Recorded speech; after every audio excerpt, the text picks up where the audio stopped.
Magandang gabi, magandang umaga mga kaibigan sa buong mundo. Dito tayo ngayon sa Kitchen ni Kisewa Channel. Magagawa tayo tinatawag nilang patatim. Ang patatim ko, version patatim ko may ginisang mga gulay ba. Para to balance naman na mahirap naman yung puro na lang tawa at saka yung laman. Medyo may vegetables naman sa pag-attract ba ng mga kakain. Wow, sarap nito. Lalo medyo mga health conscious ba, parang puro na taba yan. To balance ang pagkain nila para ganahan sila. Okay, itong gagawin ko. Kaya nagawa ko ng ibang version patatim na paanang baboy. Okay? Mayroon akong ginawa na vegetables, ginisa ko na. Ihapaghalo na lang. Ayan.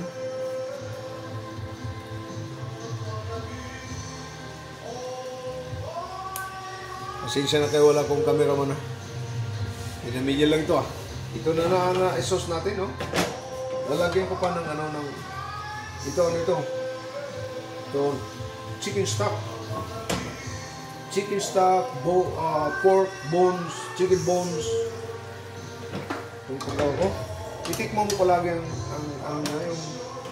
yung sauce niya kung tamang-tama. Wow, masarap yan. Lagyan pa natin ng sweet soy. Ibig lagyan ng sugar, ito na lang gagawin natin.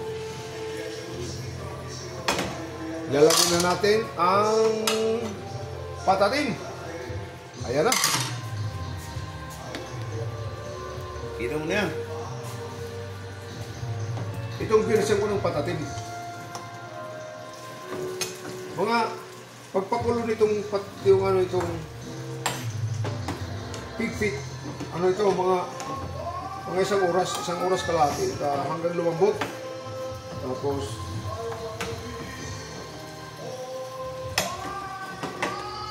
yan na. Tapos na. Bakit gusto ko ito na style na itong version ko na nakahati-hati na, naka-cut na yung pig feet ko, kasi kung magsiserve ka sa kaibigan mo, sa mga bisita mo, maganda yung talagang tag-isa-isa sila. Kasi malaki yung isang paa ng baboy. Mahirap naman na marami sila dyan, parang lalamukin paghiwa-hiwa.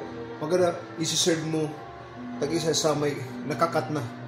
Bahala na sila mag-build paanong gawin nila pagkain nila, pang style nila. Basta malinis tingnan tag-isa-isa sila. Kaysa isang chunk ng paanong baboy. Sa akin lang, sa gusto ko lang yan, sa style ko lang yan. Okay? Samahan niyo ko pag plate up. I-plate up natin para makita niyo pa paggawa ko. Tingnan niyo.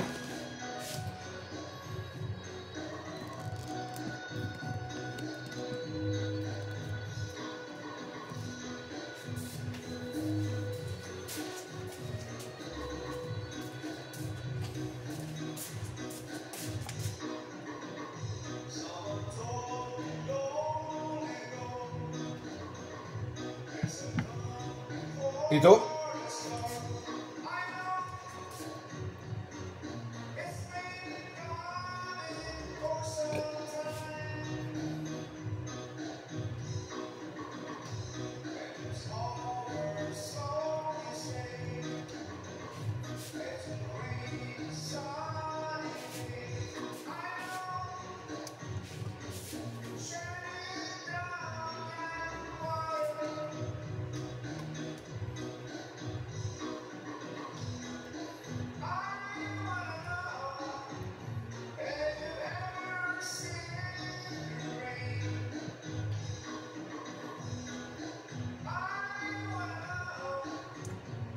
Gusto ko sana sa ibabaw ilagay ang mga gulay, pero lagay ko lang sa ano lang, sa side, sa gilid, para tingnan.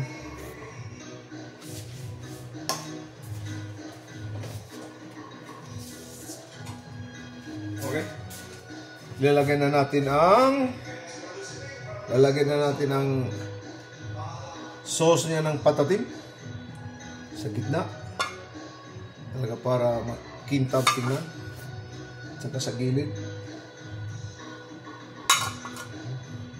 Ayan. Wow!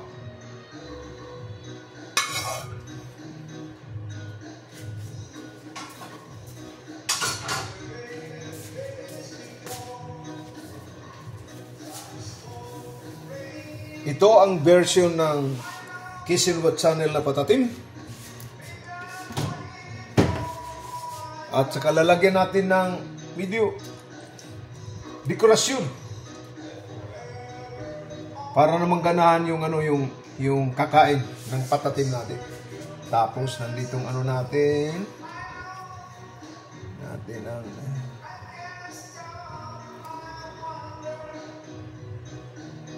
parsley. Wow! Mga kaibigan,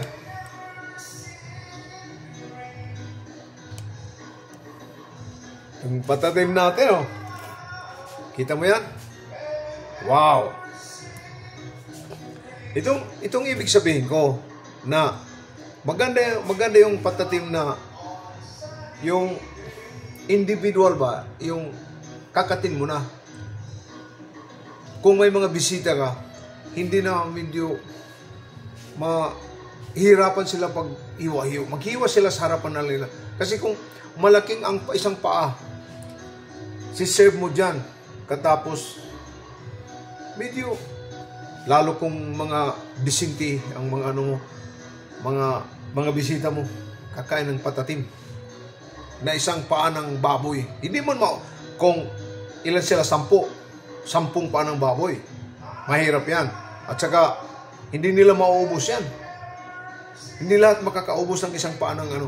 Pero, kung elegante ang pag-serve nyo, o restaurant, mga ganito lang kung sa restaurant, mayroon kang presyo naman. Kung mayroon kang option na choice na the whole pig feet o isang slice, isang portion. Hindi pareho ang presyo nila. Baka gusto nila ng na hindi masyado kumakain ng maraming ganito. Patatim, katamtaman lang. Order lang sila ng katamtaman lang.